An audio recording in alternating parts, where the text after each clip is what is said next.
여느 반려견들과 같은 평범했던 일상. 하지만 어느 날 모든 게 달라졌습니다. 어떡하니. 답이 안락사밖에 없는 병이라 해서 이렇게 못 걸어도 되니까 그냥 오래만 살아줬으면 좋겠다고 생각을 했었어요. 혼자서 할 수 있었던 모든 것들이 낯설어지고 가족의 도움 없이는 아무것도 할 수 없습니다. 둘도 없던 단짝 친구도 예전과 달라진 나를 멀리하려 합니다. 원두는 요즘 들어서 계속 놀자고 부르는데 우리가 계속 무시. 어느 날 갑자기 달라진 몸, 그리고 일상. 대체 녀석에겐 무슨 일이 있었던 걸까요? 다리 잃은 게 원두의 이야기, 지금 시작합니다. 성큼 다가온 가을에 새나개의 문을 두드린 오늘의 가족 만나볼까요? 안녕하세요. 안녕하세요. 편하게 신청하셨죠? 네. 혹시 애들 네, 여기에 있어요. 다른 때와는 달리 고요한 집안. 혹시 누구 때문에 신청을? 이 친구 때문에 신청을 하게 됐어요. 자, 그럼 가족 소개 부탁드릴게요. 네, 안녕하세요. 네, 저는 보리원두 보호자고요. 김은영입니다. 네, 저는 보리원두 할머니입니다. 저는 보리원두 이모 남소영입니다. 자, 딸 주지수, 아니 진은수까지 3대가 모여 사는 대가족이고요. 5년째 동고동락 중인 반려견 원두와 까만 눈망울이 매력적인 보리, 이렇게 둘이 있습니다. 낯선 외부인의 방문에도 고요하기만 한데 과연 어떤 문제가 있는 걸까요? 그런데 어딘가 부자연스러운 반려견 원두의 걸음걸이. 원두 이거 줄까? 간식 소리에 저 멀리서도 잽싸게 달려오는 보리와 달리 원두는 앞발만 사용해 겨우겨우 힘겹게 내딛는 모습인데요. 어떻게 된 거죠?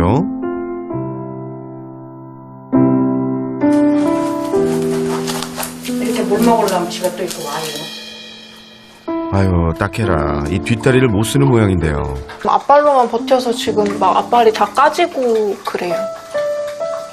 아니, 언제부터 이렇게 된 건가요? 아직 한 달도 안 됐어요, 이렇게 된 지. 나 지금 후지마비요. 네. 한 달 만에 후지마비라니 대체 무슨 일이 있었던 거죠? 그 마지막 날까지 여기서 막 뛰어다니고 그랬는데 18일 날에 아침부터 원두가 헥헥거리기 시작했어요. 그때 저랑 언니는 모두 나가 있는 상태였고 엄마가 저녁쯤에 원두가 좀 이상한 것 같다. 계속 주저앉는다. 다음날 아침이 되니까 애가 아예 후지마비가 와서 아예 못 걷기 시작하더라고요.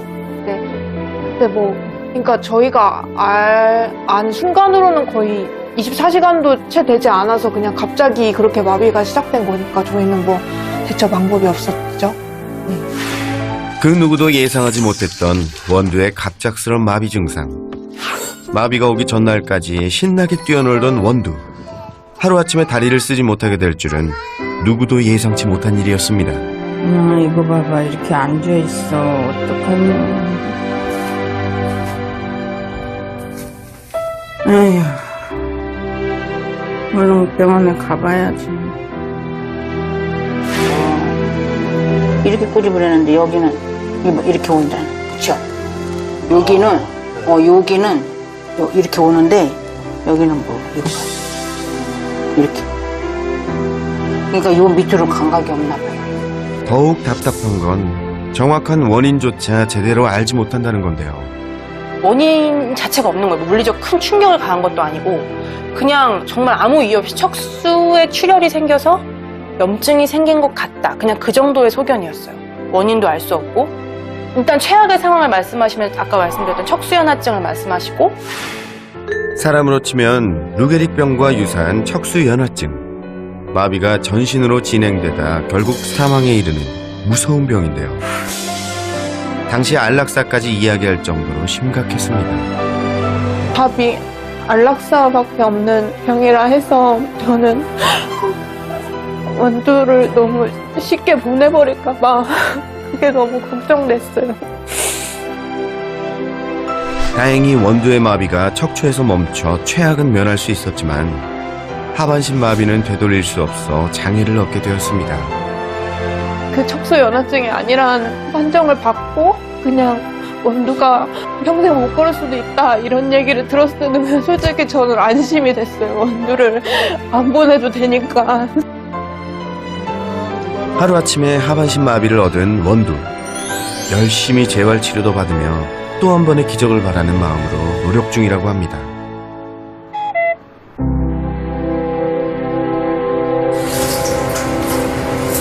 응가했어? 응가했니 원두? 아이고 응가했네. 아이고. 원두의 하반신 마비 이후 가족의 일상 역시 많은 것이 달라졌는데요. 혼자서 하던 대소변도 가족의 도움 없이는 불가능해진 상황.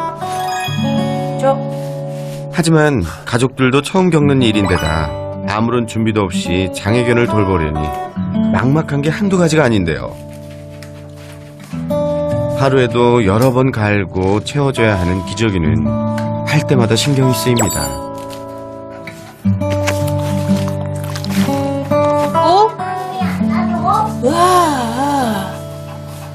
하고 이거를 그냥 가려고 하니까 방법이 없어서 저희가 나름 가장 최적의 상태로 고안해낸 방법인데 근데 아이한테는 무리가 갈 것 같아서 조금 그것도 걱정이긴 하거든요. 앞에 네네네네네. 이게 아무래도 이렇게 앞에 척추나 이런 데 눌려가지고 그냥 놓고 갈긴 너무 어려워서 갑작스러운 변화에 이 녀석은 또 얼마나 당황스러울지. 이렇게 지금 네, 이렇게 하면 압박 배뇨. 네. 이렇게 하면 나와요. 스스로 소변을 누지 못하는 원두를 위해 방광염이 생기지 않도록 수시로 직접 짜줘야 합니다. 대변을 보면 해요. 아니면 저희가 약간 이렇게 왔다 갔다 텀이 있으면 제가 일어나서 아침에 갈고 혹시 출근하기 전에 봐서 싸고 있으면 또 갈고 그다음에 동생이 알바 갔다 와서 아침 알바 갔다 와서 갈고. 원두가 언제 대소변을 볼지 몰라 밤낮 없이 번갈아가며 원두 상태를 살펴봐야 한다는 가족들. 보통 하루에 8번 이상 기저귀를 갈아주고 나름의 애를 쓰곤 있지만 새로운 문제들이 계속 생겨나 걱정이라는데요. 시그널도 없고 그냥 주로 사람이 없을 때 그래서 그걸 맞출 수가 없는 거예요. 그래서 기저귀를 채우게 되었고 기저귀를 채우니까 또 문제는 이제 밀고 다니니까 엉덩이는 다 묻더라고요. 그러면서 이제 털이 막 약간 뭉치는 것처럼 되더니 그 부분을 떼니까 털이 쑥쑥 빠지고 피가 나고. 아이고, 이 엉덩이가 빨갛게 부었네요. 이게 털이 빠진 상태라.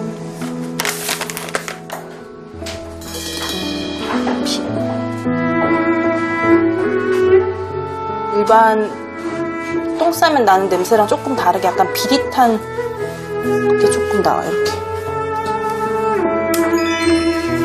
움직일 수 없는 뒷다리를 대신해 엉덩이를 바닥에 쓸고 다녀야 했던 원두. 상처가 아물 날이 없습니다. 원두의 상태가 이렇다 보니 보호자의 하루 일과도 원두 위주로 돌아갈 수밖에 없는데요. 눈 뜨면 원두를 가장 먼저 케어하게 되고 출근하고 나서도 이제 시시때때로 이제 가족들과 연락을 하면서 원두의 안부를 주로 묻게 되고 그리고 야근을 한다거나 뭐 친구들과 약속이라거나 그런 건 이제 할 수 없고 일단 무조건 집으로 오고. 다음 날 큰따님이 출근을 하고 나면 원두의 보살핌은 어머님과 동생의 몫이 되는데요. 한 달 만에 무려 5kg이나 빠진 원두.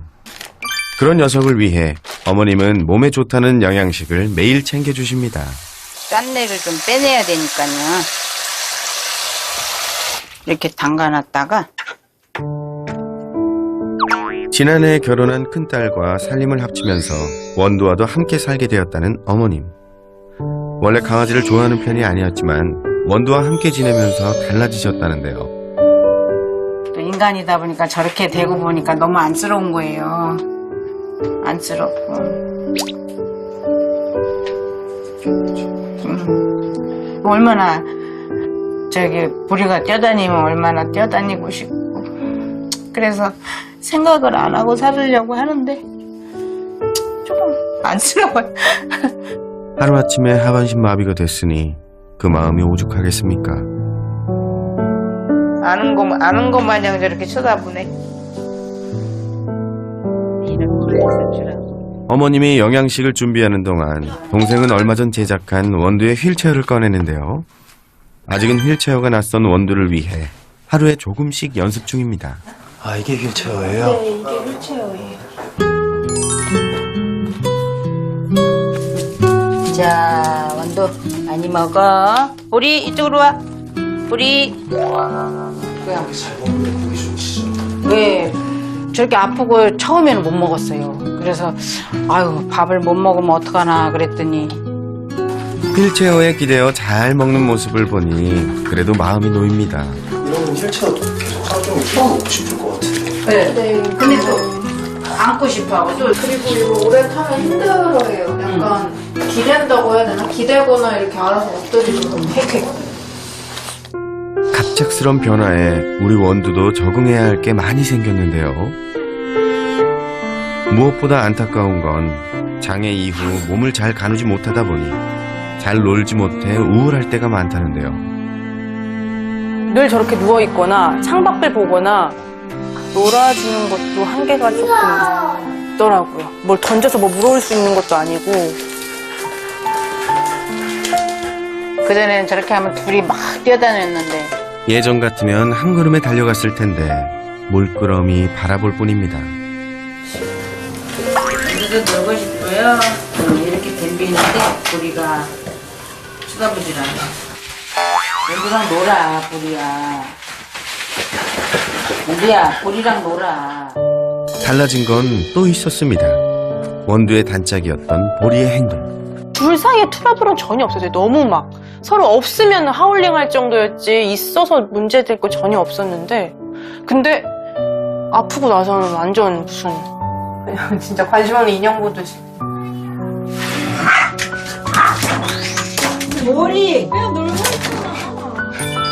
지난 5년간 매일 함께 다니고 함께 잠을 자고 늘 함께였던 두 반려견. 둘도 없는 단짝이었는데요. 그런데 원두가 아픈 이후 외면하기 시작한 보리.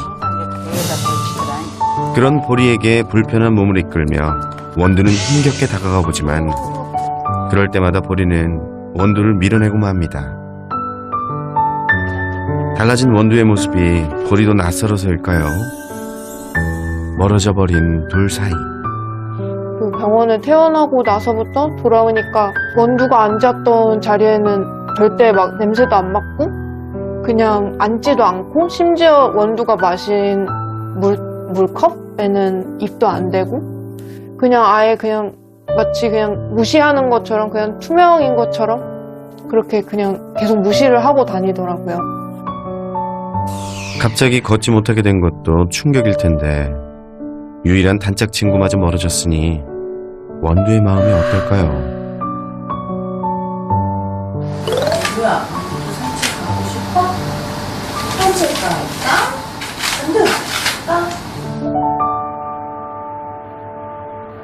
원두, 원두를 조금이나마 위로해주기 위해 나온 산책. 내려와 볼까? 옳지. 타보자. 원두? 산책을 위해 휠체어를 착용한 원두. 그런데 왜? 원두야. 왜? 보리가 없어? 보리가 없어. 보리 있으면 되게 잘 다니거든요. 보리 쫓아서. 그런데 원두. 원두야. 보리 필요해, 보리? 눈이 오나 비가 오나 늘 보리와 같이 했던 산책. 보리 오라고 해? 왜? 하지만 이제는 원두의 안전을 위해 함께 할 수 없게 됐는데요. 아프기 전엔 잘했어요. 근데 이렇게 아프고 나서는 따로따로 나오면 이렇게 그냥 한 바퀴만 돌거나 근데 보리랑 같이 나오면 또 막 너무 막 걷고 싶어서 막 같이 다니니까 너무 힘들어 하더라고요. 그래서 따로 시키려고 하는데 이렇게 약간 조금 달라진 보리라도 원두는 그저 좋은가 보네요. 원두 가자. 보리한테 갈까? 보리한테 가자. 보리한테 가자. 보리한테 가자. 이게 되게 솔루션이 필요한데 새나개는 이런 애들은 사실 못 봤거든요, 그동안. 정말 문제 행동을 가진 아이들이 주로 나왔지.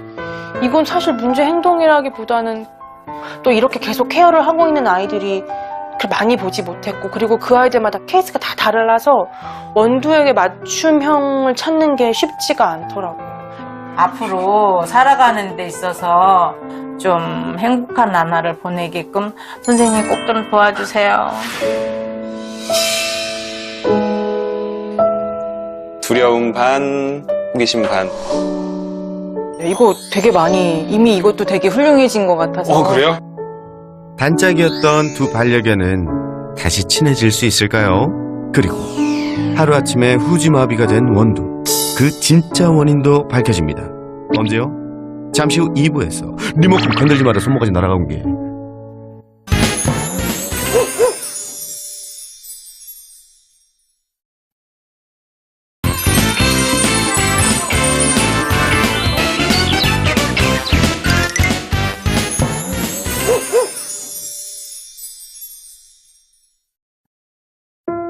예고 없이 찾아와 가족과 원두의 삶을 송두리째 뒤바꾼 하반신 마비.